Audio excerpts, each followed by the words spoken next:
In this video for the floor tiles, I'm going to show you how to add sashing to cover the raw edges between your squares.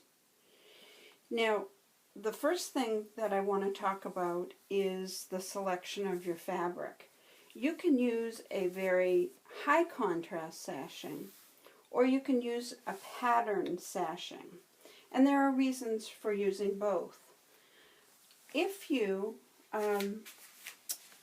are going to make more than one tile and sew it together, if your sashing doesn't exactly match up, it's going to show more with a high contrast sashing than it is with the patterned sashing. The patterned sashing is going to be a little bit more forgiving.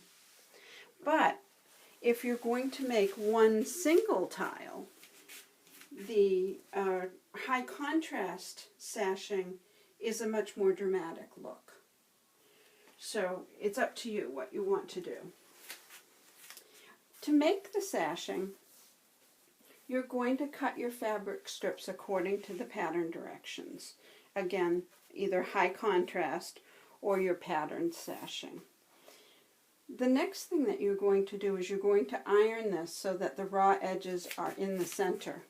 So you'll just iron it, pull on it a little bit so that the raw edges kind of bend towards the center, and then iron, pull, iron, pull, iron, and so forth, so that you have a piece of sashing where the raw edges meet in the center.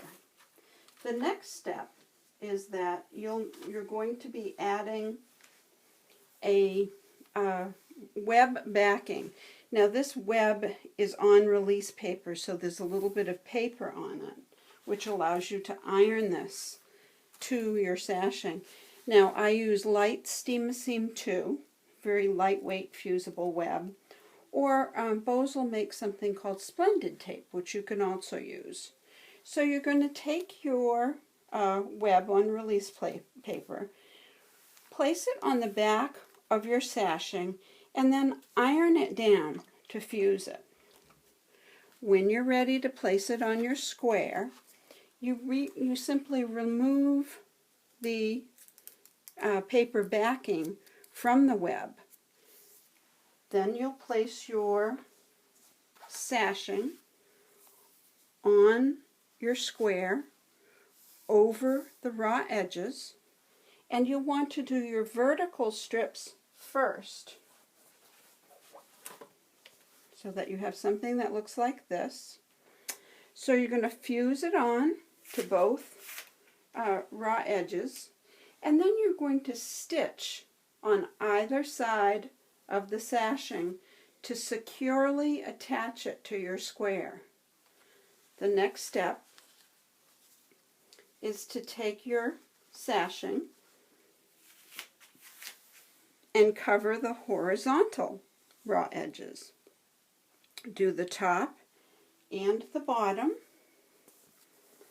like this, stitching on either side.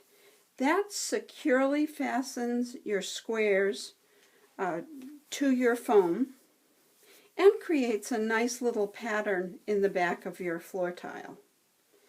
The next step that we will talk about is how to sew the squares together. If you're not going to sew the squares together, you'll simply bind around the outside, but in the next video we'll show you how to put the binding on and sew the squares together. That's it.